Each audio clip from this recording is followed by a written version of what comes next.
Not sure what they were looking at. Outlet pass grabbed by Smart. Oh, Shadeon Sharpe cocked it back. A vicious right-hand hammer.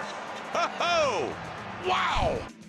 Kevin Calabro on the call, along with Michael Holton on the Trailblazers television network.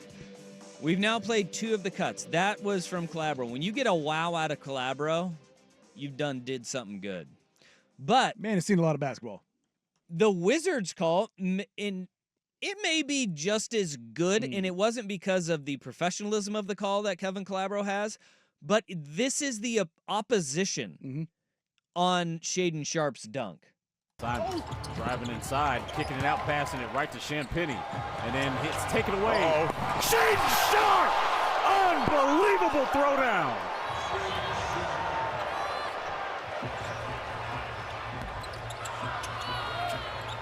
Wow! I couldn't cut that. That was like 6 seconds of nothing. Well, it ends up being like they come back to it because they go to the replays because the next play is a alley-oop to Sharpe that almost hit. I think it was Rashawn Holmes got a finger on what would have been an insane alley-oop from Sharpe too.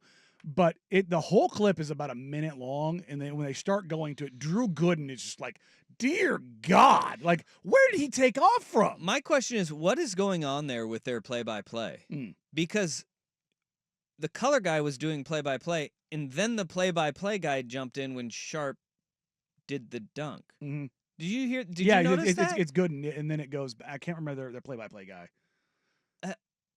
Well, why was that happening?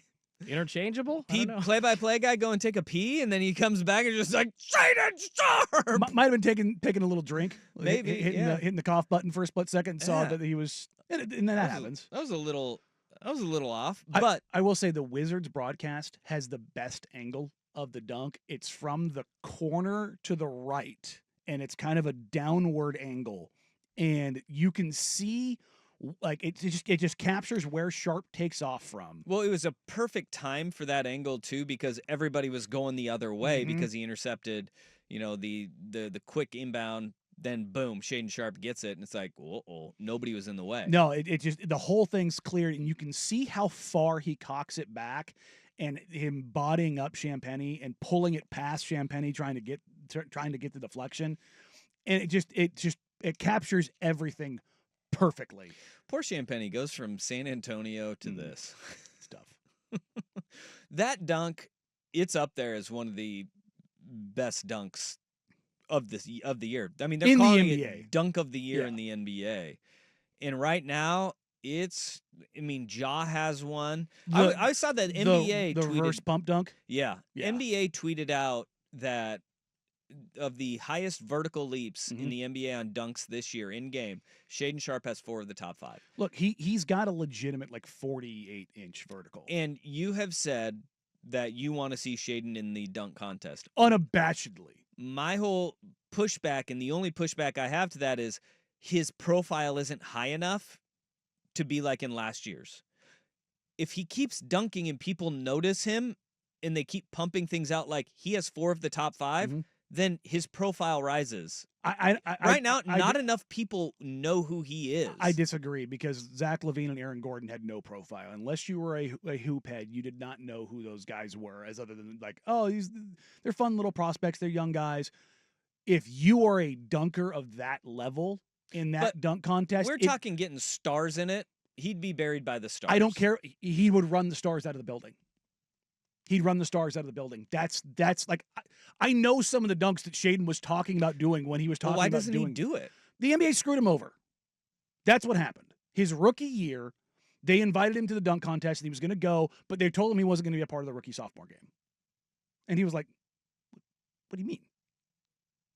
Well, I mean, he averaged 12 points a game his rookie year. I mean, he was entirely fine. Like he was. I know, but so that's why you're not going to do the dunk contest. Yeah, no, he felt miffed. I have no problem with that. Yeah, well, I mean, he didn't want to go out there and just be the gimmick. He was like, no, I should be a part of this, and he should have. So if he goes now, he would be totally a gimmick, because the only reason that he'd be at All-Star Weekend now is to be and that's in the dunk thing, contest. and weighing that because of the way the dunk contest has been treated now. It has been turned into a gimmick Mac because you McClung bring is a Mac. gimmick. That's the thing. Yeah. But if you put, let's say you get Jaw. Let's say his rookie year would have been Mac McClung's first year in it. Yeah. But he was going to be a part of it. Like that was going to be a thing, and then that ended up happening. But in the politics of this stuff, it gets very dumb. But the stuff that comes along with this, you could put John there, you could put Ant in there, and Giannis says he wants to do it. I don't think Giannis would be very good in a dunk contest. He's too big. Yeah. But if you have, let's say you have 2 stars. Let's say you have John Ant, and you have 2 up and coming guys. Let's say you have Shadeon. Hell, does Cooper decide to do it? Well, no, put Steph Castle back in it. Like That's fine. Steph Castle was he just missed his dunks. Yeah, you just need to spend a little time on it. Come back next year, do it again. I thought he was good. Oh, he's got insane hops too, and he has the right kind of body size. To be. He can fly. Yeah, but Shadeon would win. He would be going into that dunk contest. Put him in now. He would be the favorite. Do it then. Did you see his warm up dunk before the game? No. He went 360 East Bay. Oh, that's like it good. was nothing. Like it was nothing. It was like, I'm sorry, what? Keep doing that. Do it every game. Do that before every game if you play like you did last night. I think it was Jabari. It was on the other side of the layup line when he did it, and Jabari just kind of looks at him and kind of giggles, like, "All right, dude." What are we doing? Because he did it like it was so nonchalant.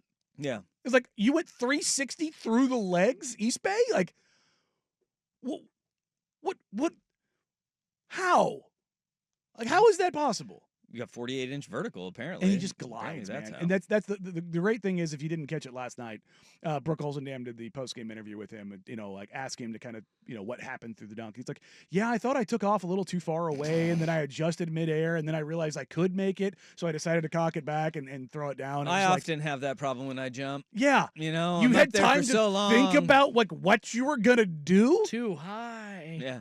Oh, I think I jumped too early. No, think I'm okay. Yeah, I'll just end this dude's career. He said, I thought I was just going to have to, like, throw it in, and then I realized that I could dunk it. It's like, yeah, because that wasn't the thing. It wasn't Blake Griffin on Mozgov, where he kind of throws it in and puts it on his head.